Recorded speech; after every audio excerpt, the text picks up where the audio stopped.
Hello and welcome back to the lounge. Today is Tuesday, May 29th, and this is Let's Talk Tuesday. Today I'm here with a wonderful and great friend. Oh my God.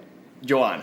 Joan, yes, Joan. I'm so sorry. Yeah, I'm don't so worry. sorry. I'm also bad with the names. Why don't you think I gave you the phone to write your contact down because I was forgetting your name.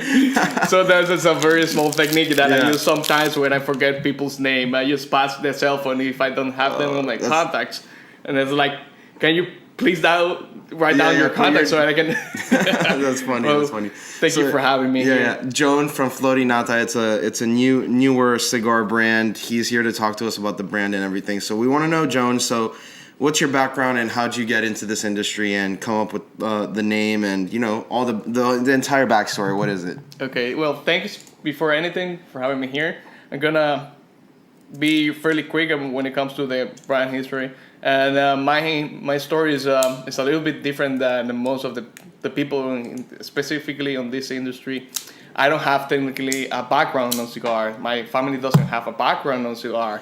But my family comes from a hardware store business. I'm Dominican from Santiago, a small place in the Dominican Republic. So like an Ace Hardware or like a Home Depot or something like that? Yeah. It was founded 62 years ago, which is a very, very old company.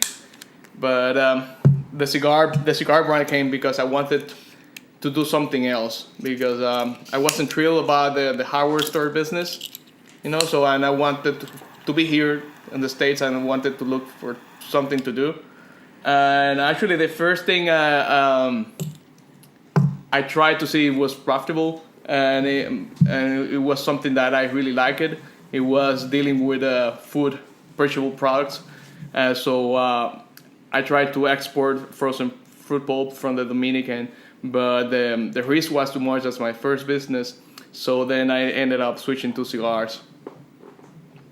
Our factory is run by one guy. It's his hobby factory. He works with 3 different guys. He has 35 years on experience on the job.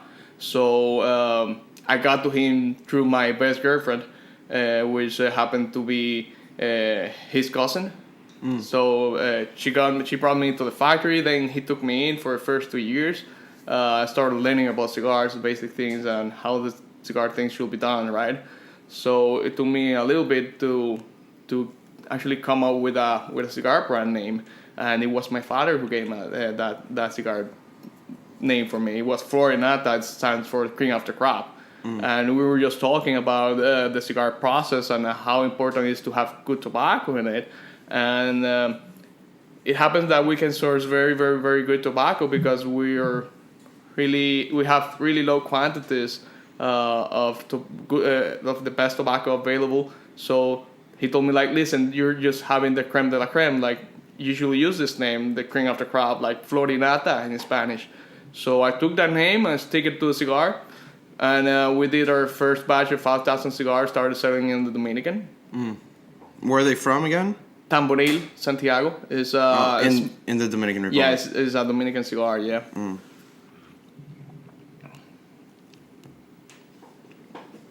So I wanted to see how the business was, the business practices over there. So if I get what it has to get to sell a cigar. So that's why I started selling over there, and I started going to the east side of the islands, which is the point of where they sell most of cigars because it's a tourist pool. So I went over there and opened up a couple of accounts, which was really hard for me because I was running against the big brands and I was running also about versus the gift shop cigars, which is going to be a totally different market. Yeah, of course. But for all the tourists and all. Yeah, so it was really a challenge because nobody knew me, and I was right in the middle on that thing, the famous cigars and the cheap cigars. So I wanted to tell them, like, this is something different. This is something that is not going to be mass marketed. And that was 2012, 2013, So like 5 years ago. Yeah, it was like 5 years ago, and it was really tough, but I really learned a lot about it. The Dominican market at that time was really different because people tended to go like for a milder cigar instead of a stronger one. Now it's different, but that's why I had my first blend on the Dominican. it was a little bit milder than the 1.5 here. So the public really liked the cigar. I started growing fast. I sold out in maybe in 1 year 5,000 cigars, which was really a challenge for me, and it was pretty good. After that, we started like tweaking the blend to see which was going to be the final blend for the American market, and we got what is Flor y Nata today. It's just a beautiful cigar. It's all Dominican. It has 4 different types of seeds on it. It has very old tobacco in it. So I wanted to distinguish myself, because most of the people that just go to a factory and try to like buy a batch or something, and they put up sometimes things that are not truly worth it. And building a brand from the scratch is really hard. It's like if I'm gonna build a brand, I have to put out good stuff, because if I put out bad stuff, I mean, I don't believe that's just marketing. The product has to be good. Marketing comes second to that, of course. Yeah. I mean, the cigar is maybe 5% of the job per se, but it's something that it cannot go wrong. Of course. It has to be like, it has to get a good burn. It has to get a good taste. You have to get a clean palate. A lot of different things that most of the people that smoke, the final consumer, they don't know about it.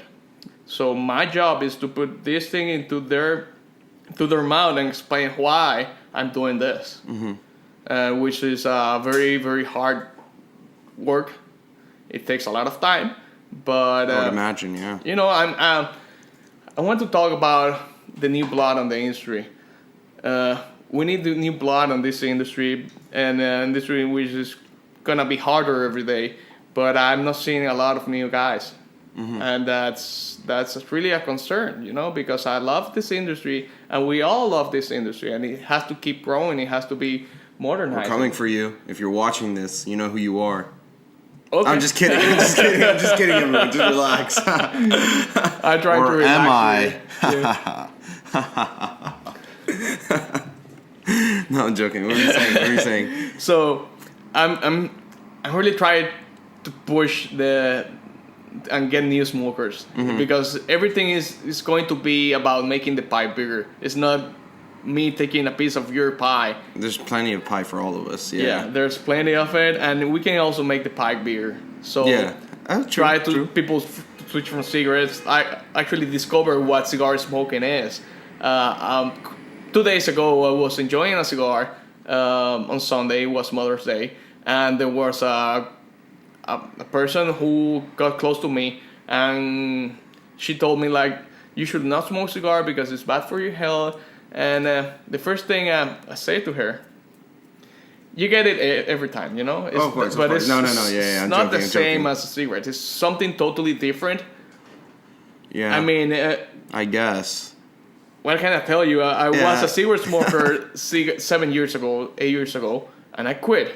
And I cannot touch a cigarette right now, because if I touch it, I'll go back to the point I was. So a cigar, it has like 100 times the nicotine that a cigarette pack has, but it doesn't have the chemicals, right? I can go maybe a week, 2 weeks without smoking. I can like put it down, and that's it. Cigarette is something totally different. Something that has a lot of BS in it. I touch it, and it'll be. Yeah. It's Gonzo again, yeah. So it's something that is handmade. It has natural tobacco in it, and let me do one acceleration. Everything in excess harms you. 100%. Like 100%. Even if you take water in excess, you'll die. Yeah. It's remotely far away, but if you take a lot of water, more than you're supposed to, you can die. Yeah. So everything has to do with that moderation thing. Yeah, definitely. What would you say is like the hardest part about starting your brand? Like coming in from scratch and like starting it brand new? What would you say are some of like the difficulties that you face on the daily? There was a few points that were obstacles that I have to go through it. And still today, we have a lot of challenges. Now the FDA is requiring for us to put warning label signs on the boxes, which is that everywhere? Or because I know that happens in Europe, but in the U.S. I haven't seen that yet. Is it coming? Yes, it's coming? So it's coming. You heard it here first. I'm sorry. Yeah, We have a deadline on Oh August. man, deadlines. August. August. Damn, oh so man, this each whole- box has to be with like a this picture. ugly sticker. With like the picture. No, not with the pictures. Oh Just, yeah, that's in Europe. In Yeah, Europe, that's they in have Europe, the which gross ass is pictures. even worse. Yeah. But you have to put 6 different kinds of stickers between all your boxes, and you have to rotate those stickers on a quarterly basis. So you have to submit your wine labels plans, so they will know what you're going to do. And after that, you have to, let's say that if you have 2 boxes here, I have to make sure those boxes have the stickers, otherwise you'll get fined. So, you would say the hardest part about starting a new brand or coming into this industry brand new is definitely jumping through the hoops and the ladders and climbing everything that you need to do through the FDA before. You'd say that's like the hardest part? Or it's just one of many aspects? It's one of many aspects, because I am in the market before August 2016, which happens that I don't have to do that amount of paperwork that the people after it will have to do. I'm not grandfather, but I'm still on that thing, so I'm doing all my paperwork, I'm filling up all the requirements, and that's just part of the job, you know? But it's funny because we had a newer brand on the show a couple weeks ago, and they also said that one of the hardest things that they have to deal with is the FDA. And cigar shops worrying whether or not the cigars are going to be able to be coming back to the shelf. Yeah, but, you know, there's just an obstacle, just paperwork. Yeah. People after But it's that, annoying. Yeah, it's really annoying. It costs a lot of money. Yeah, it is annoying. Yeah. So, one of the obstacles, the first one was just finding the right guy. Yeah. And it wasn't maybe an obstacle because I was really lucky to get to meet him. But after that came actually the blending per se, that I wasn't sure which one will be like the most, because I was fairly new to the market. Yeah. So there was a lot of trial and error, even though that he has a lot of experience. But, you know, we had to put something unique. I wanted something that it didn't taste like a Nicaraguan, it didn't taste like a Dominican. So that's why we went with this blend that we have right now. It has a very, very particular taste. And I focused on the cigar quality. It was my first job, making that cigar be almost perfect. Like, Great construction as well, though. so when it comes to cigar making, there's a lot of points that you have to make sure they go smooth. It's a chain of success, you know. If you get one of the points on the chain that is not gonna be successful, then you're gonna have a mediocre product, right? So, besides that barrier, the import-export paperwork, the brand thing, the bank account, like the whole company set up, the paperwork, there was a lot of reading involved, and it was hard, but at the same time, it was really fun. Yeah. But I have that feeling, oh my God, like, I'm gonna be successful, or I'm not gonna be successful. You know, that fear that most of the people feel when they're starting a new business. And still I do, but it pays back when I hear about my stores telling me that, listen, cigar is selling a lot, people are liking it a lot, and they're talking good about your stuff. Where would you say you sell the most?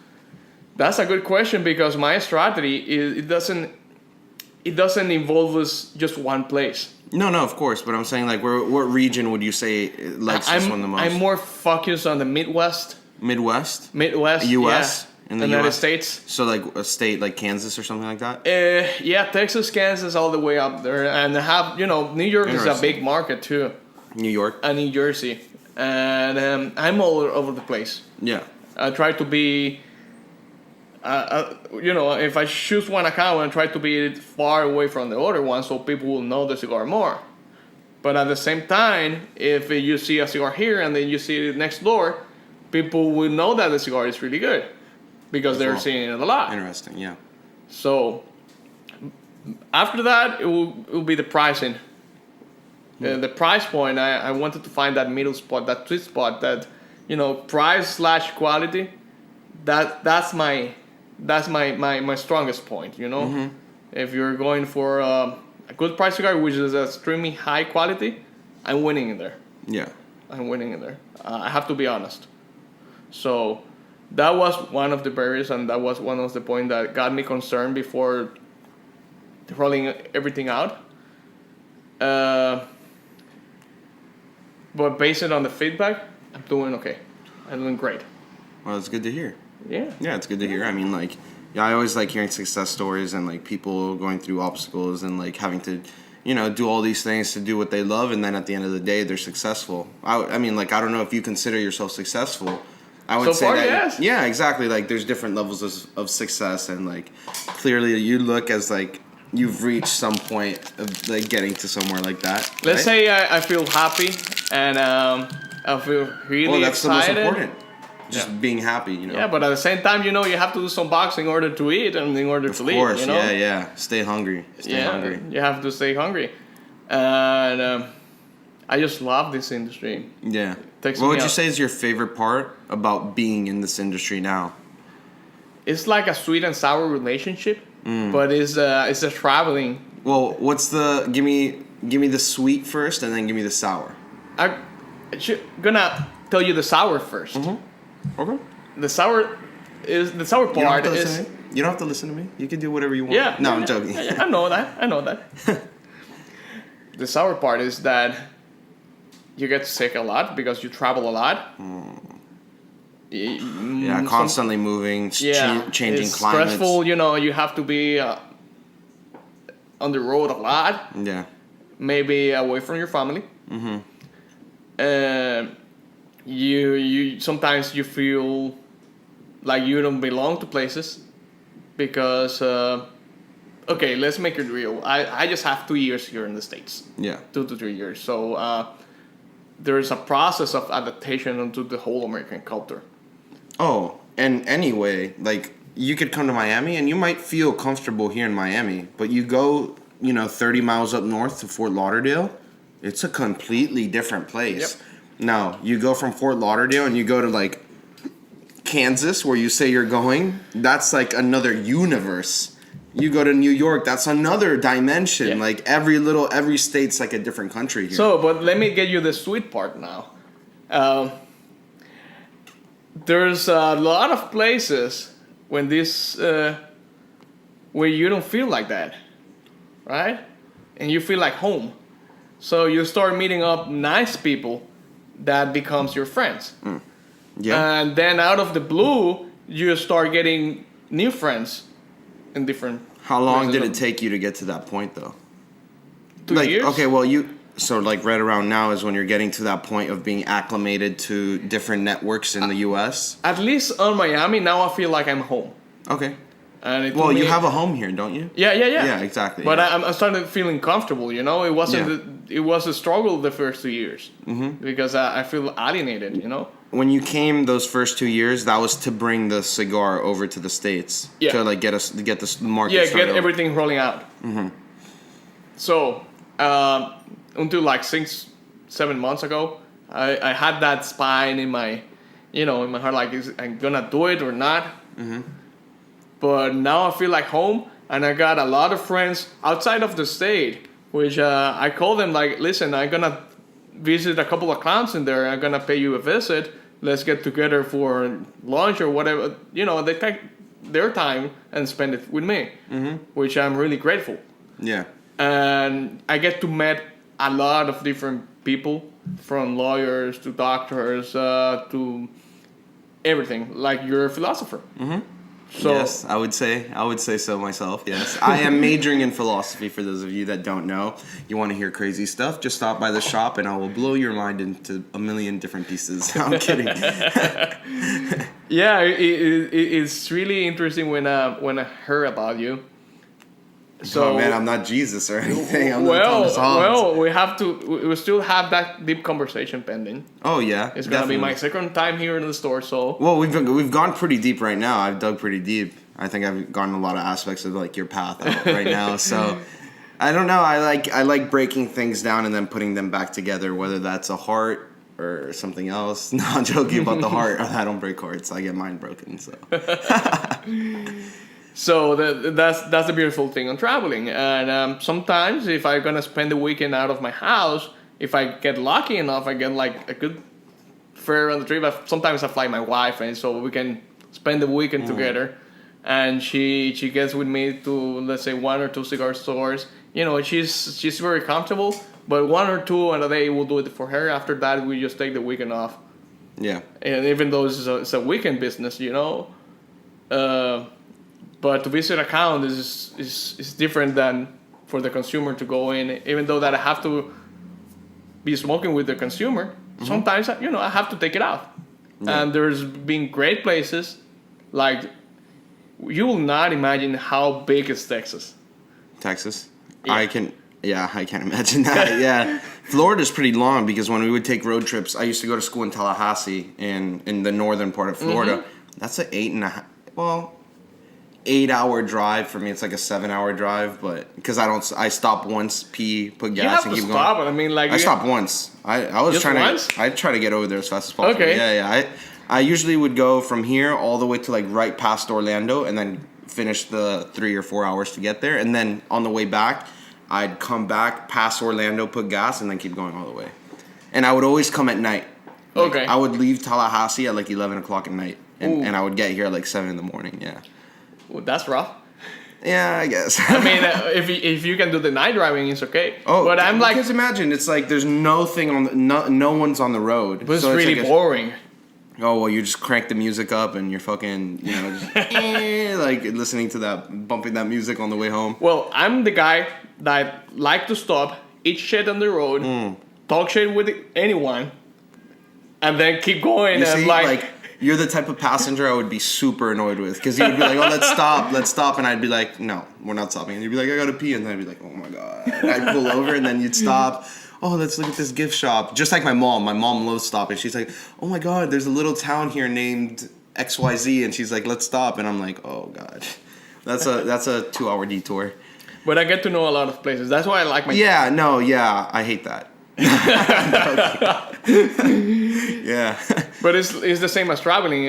When I'm traveling across the states, looking for people to meet, I get to stop at different places.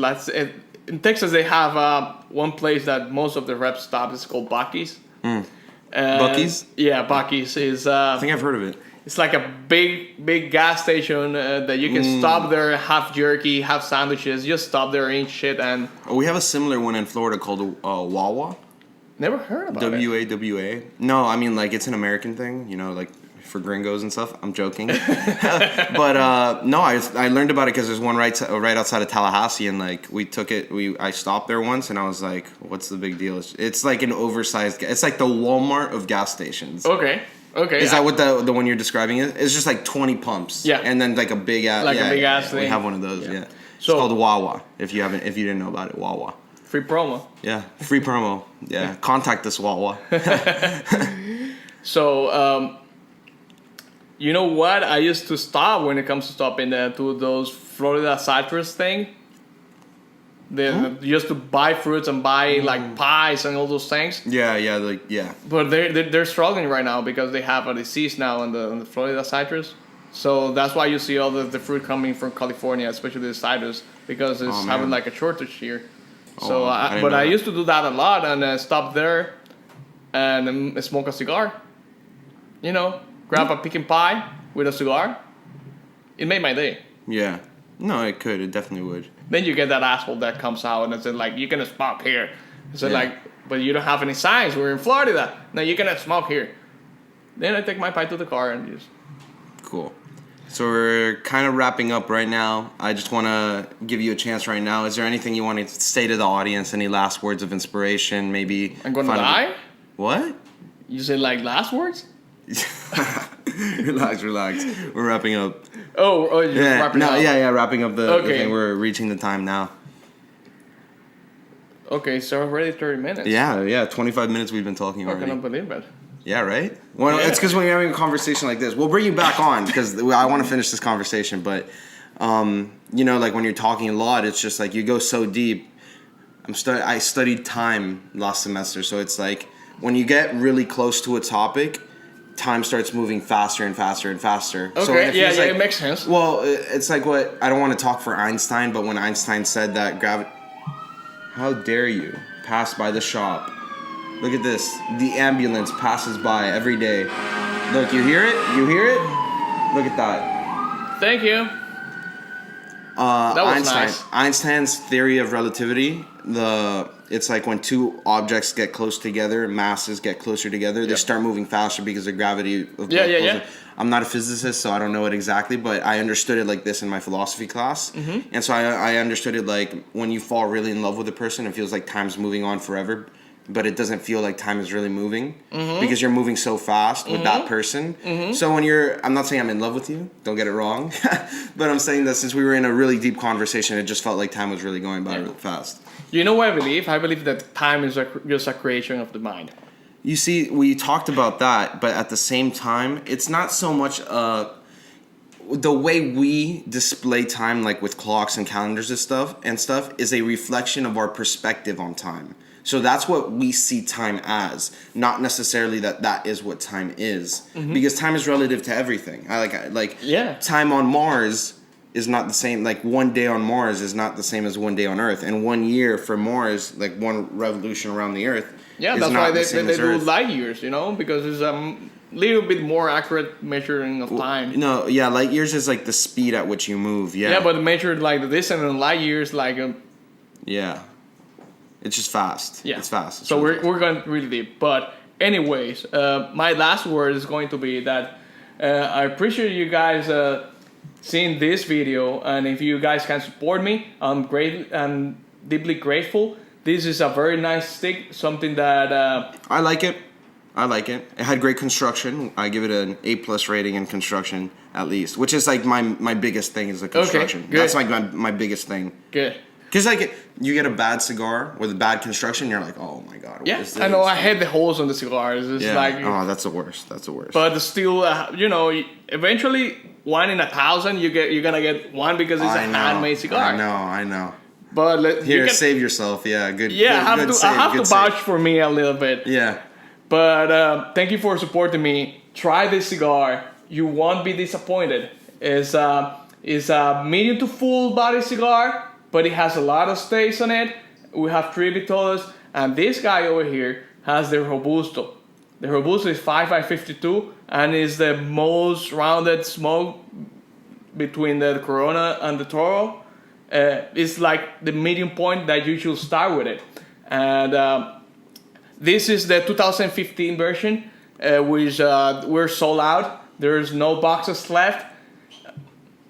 We got a customer? No, it's okay. He was going for somewhere else. Okay, yeah. So we got no boxes left. We're really, really low on inventory, but we're getting on new stuff next June. So if you wanna see how solid we can be, you can try buying maybe a box of this 2015 production if you can find it, and then try the new boxes. So you compare, and then you'll see what I'm talking about, because I don't like talking a lot about my cigar. You smoke it and figure it out yourself. Mm-hmm. That's my point of sale. You know, we can talk about anything, but the cigar opinion is you that has to be.